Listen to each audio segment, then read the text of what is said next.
Well, I heard you might have needed to cancel on us to get Kamala Harris on. I was not going to do that. I would have had to. I knew you guys flew from England, and I wasn't going to cancel on you because she had an opportunity to come in. You could look at this and you say, "Oh, you're being a diva," but she had an opportunity to come here when she was in Texas, and I literally gave them an open invitation. I said, "Anytime." I said, "If she's done at 10 o'clock, we'll come back here at 10 o'clock." I go, "I'll do it at 9 in the morning. I'll do it at 10 p.m. I'll do it at midnight." If she's up. She wants to, drink a Red Bull, party on. These douche bros are so entitled. So Joe Rogan revealed his interview with Kamala Harris is still on the table, but he refused to comply with the campaign's terms. He insists having Harris join him in his Austin studio rather than conducting the interview remotely under a tight schedule. He said they offered a date for Tuesday, but I would have had to travel to her, and they only wanted to do an hour. She's the sitting vice president of the United States. Who do you think you are? Yeah. Like it's like, oh, an hour's not good enough, and she needs to come to me. It's like, okay. Yeah, and his at it with the douche talk, bros. Go ahead. Yeah, at his talk with Donald Trump, where he did kind of laugh in Donald Trump's face a couple of times, which I thought was nice. But I mean, mostly it was just like, okay, go ahead. I mean, it was the Joe Rogan interview style, which is basically to sit there and go, "Oh, really? Yeah."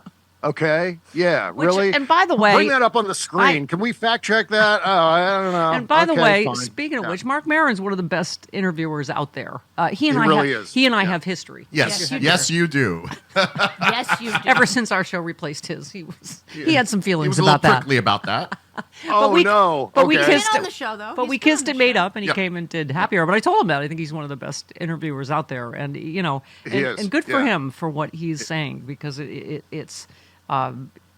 Frangela said it. They said this is going to be about Roe, not the bros.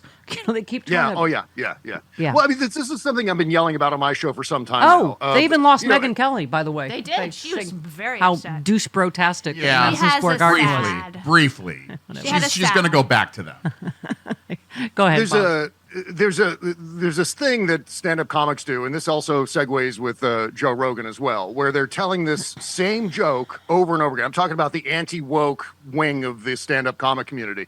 They're telling all the same joke about how teachers are putting cat litter in the classroom for children who identify as cats or lions, and it's been so thoroughly debunked. There is cat litter in the classrooms in case there's a mass shooter and they have to go into lockdown, and in case any of the children have to go to the bathroom, that's why the litter is there. Yeah. But they've now inflated this into this whole anti-trans thing that, and this is where it's not just offensive and transphobic, but it's also just hack. It's something that Lauren Boebert would tweet, or Marjorie Taylor Greene would put out there as a serious statement. Oh, I Ted saw Cruz this thing. apparently did an ad using kids that are not trans, implying they're trans kids without their parents' permission. Like every news cycle brings something more despicable from a Republican than the last news cycle. I mean, and I think about the trans community when I think about the possibility of Donald Trump becoming president again, because it's not just Donald Trump and his dictatorial powers and turning the DOJ into his own personal police force and sicking the military on peaceful protesters and media personalities and so forth. It's about the persecution coming from his own supporters, who will feel empowered by Donald Trump's power, and they'll feel empowered to go and take justice into their own hands as they see it, and start to attack people like the trans community. Yeah. And it's the awfulness that we're going to see if Donald Trump were to become president again. It's indescribable how bad it's going to be for some of the most marginalized people in this country. It's tragic that everyone's trading that.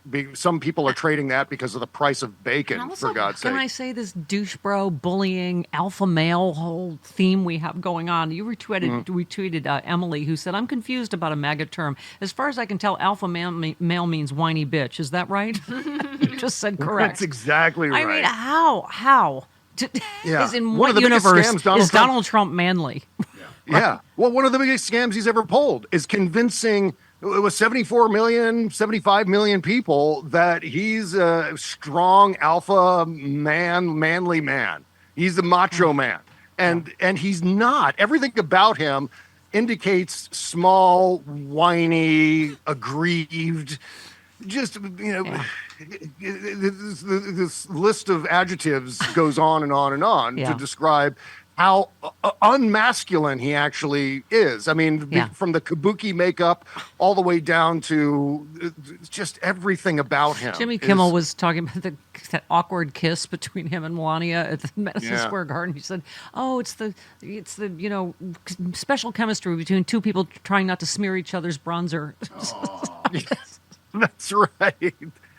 Yeah, and if anyone's face is going to get scratched in that instance, it's Donald Trump's face is going to get scratched because he's so soft and delicate, and so he's got to almost be like a boy in a bubble. He's just like not a guy who's done a day of work in his entire life and his soft canned ham hands. I'm in that place right now where I both want it to be over and I'm terrified of it. I don't want it to ever happen. Can we make it? Can we push it off another week or so? I don't know. I know. But you know what? It just you Bollert so well, as we like to call it in honor of our beloved Eric Bollert. But just mainstream media. I mean, you realize like partially how we've gotten here. You know, Trump said this stupid thing on douche bro Joe Rogan's show. What do you think about that? It's just like, you know. And meanwhile, you know, she gave this amazing speech just about, you know, about forward looking and her plans. And, you know, I love the line about, you know, he's going to have an enemies list. I have a to-do list. Right. I love that she referred to him as a petty tyrant. Yeah. Sometimes I feel seen when she uses language like that because I've been calling him a petty tyrant for a long, long time. It's so appropriate. But I think she announced new policy last night, which, you know, F you, Frank Luntz, for saying she's not talking about policy. But she was talking about a proposed ban on price gouging for groceries, which I thought is a big deal. It's a simple thing, but it's something that can easily be done. Yeah. And, of course, this is a big deal for people who, for example, shop at Kroger, who's been gouging prices on eggs and other produce and so on. And this has been a problem for their merger. I think there's something going on between Kroger and Albertsons. And someone admitted on the stand that they've been jacking up prices, sort of surfing on the back of inflation and knowing, I mean, I think the psychology is, and this is just me speculating, but I think the psychology is that if they raise their prices, then people will blame Joe Biden and not Kroger. You know, it's this weird dichotomy, this weird situation we're in right now with our politics, where people know our politicians, but they don't know the corporate CEOs, CFOs, the people who are setting the prices for these corporations. Yeah. And so we all blame, or the one half of the country blames Joe Biden and Kamala Harris for this. Yeah. Well, and the other one you and I have talked about is, you know, having had elderly parents that, you know, is the whole letting Medicare cover being able to keep your parents at home, which is just a huge, such a big deal. Yeah. I just got the first picture yesterday, Bob, of my my dad and now my mom's grave because they just finished the engraving. And first of all, it's a little freaky to see my name on a grave because that is weird. My name is her name. But. Same. We just buried my dad on Saturday, and it was the same thing. I saw my name on the not my middle name, but kind of my name right there on the. On the grave. Yeah. It was, I mean, not the funnest thing in the world. You know, Malcolm Nance wrote this beautiful piece, Bob, about just praying at his wife's grave for this country and everything that, you know, it has stood for. And it was weird that I got this picture yesterday and just thought about, you know, there they are at Arlington where, you know, Trump did, how many despicable things ago was that, right? But just everything that, you know, my dad and even his whole party ever stood for, you know, he was a Nuremberg prosecutor. And I mean, I thought the same thing. I'm like, please, God, everything that is holy, let us, you know, this is our generation's... You know, I mean, like Malcolm was saying, that this is our generation's chance to save this country, you know, to save this democracy. I hate to use a cliche, but this election is an inflection point. This election will decide the character of the United States for at least the next 100 years, if not more. Obviously, if a fascist dictator takes over, it's going to be extraordinarily ugly. On the other hand, if Kamala Harris wins, I mean, what we saw last night is what America is supposed to look like.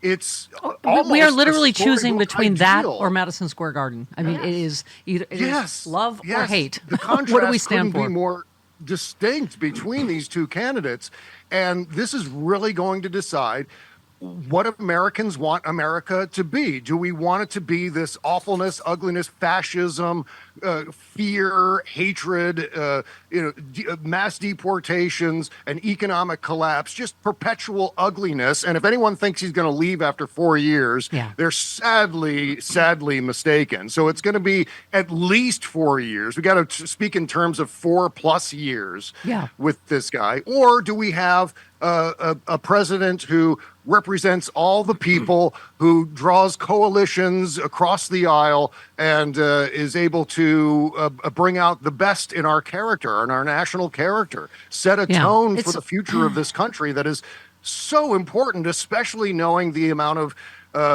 awfulness and division that we are experiencing right now, that there's a whole population of people who are just lost, and we can't proceed as a nation with half of the voting population completely untethered from reality. We got to make the right choice here. Yeah, and I think it's like the vice president always says, we already know who Donald Trump is. This is going to be about who we are as a country. And I think you and I are both the same. We're cautiously happy clappy and optimistic, but there's part of us like clenching our sphincters going, oh, please, God, let Madison Square Garden not be who we are. Like, let's, right. You we've been trying retweeted to, Rolling Stone. Oh, sorry, you retweeted this Rolling Stone headline. Someone said, this is how you write a headline. Extremely racist, quote unquote, comedian speaks at Trump rally, calls Puerto Rico garbage. Thank you. Yeah. That's how you write a headline, right? Right. This is, again, the other version of America that could come to pass, a version of America where it's fine to be outwardly racist. Well, I'm just exercising my free speech by saying these horrendous things and then gaslighting everybody to say, well, I was just kidding. It was just a joke. Don't worry about it. And this is the kind of thing that we see all the time from Donald Trump. He just says horrendous things, and then the Republicans pass it off as, well, he says things and he tweets things, and I'm not going to comment on all the things he says and tweets. Did you see he said of the comedian that made the jokes, Trump said, I don't know him. Someone put him up there. I don't know who he is. Yeah. And he claimed he didn't hear any of it. I mean, it's again, more gaslighting, more taking us to be the same kind of idiots that worship him. I mean, he can get away with that stuff with his own supporters because they're gullible suckers, and so they buy those kind of excuses. But all the rest of us, that's one of the real dividing lines in this country is we see the con. We know what he's doing, and it's so obvious. It's like 3-card Monte dealer on the street corner in Manhattan ripping off tourists, and we all know, except the people getting ripped off. They don't know. They don't know that they're the primary victims of all this. And that guy on stage the other night, that comic, there's a whole divisiveness happening in the stand-up comic community between these anti-woke comics and the normals. And the anti-woke comics, it's not just that this guy was telling horrendously racist, awful jokes, and then everyone's laughing along and having a great time. Yeah. It's just that they were there. He's a hack comic. And Bob, by the way, you're going to be going to be Saturday. You are going to be part of some woke AF comedy at LA Sexy Liberal. Right. But you know what? Can't wait.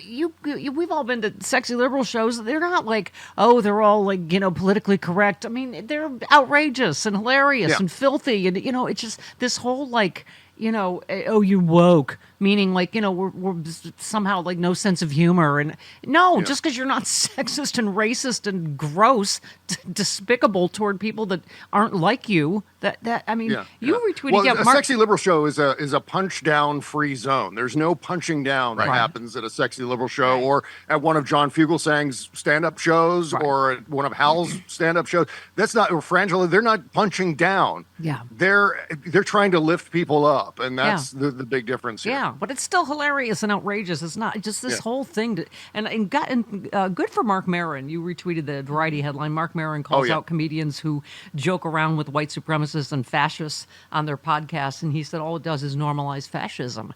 Mark Maron's another example. You don't, he has a wildly successful show, and I guess he's woke.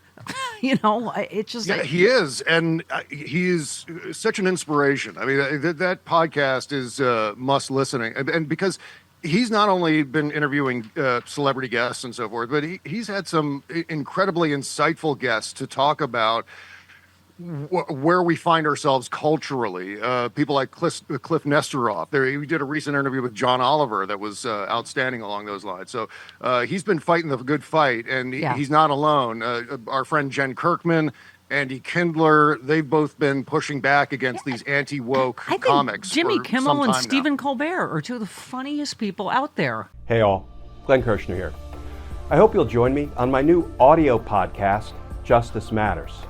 I'll be using my 30 years as a federal prosecutor and Army JAG to unpack, break down, and explain the legal issues of the day, particularly where the legal intersects with the political. Please look for Justice Matters with Glenn Kirshner wherever you generally get your podcasts.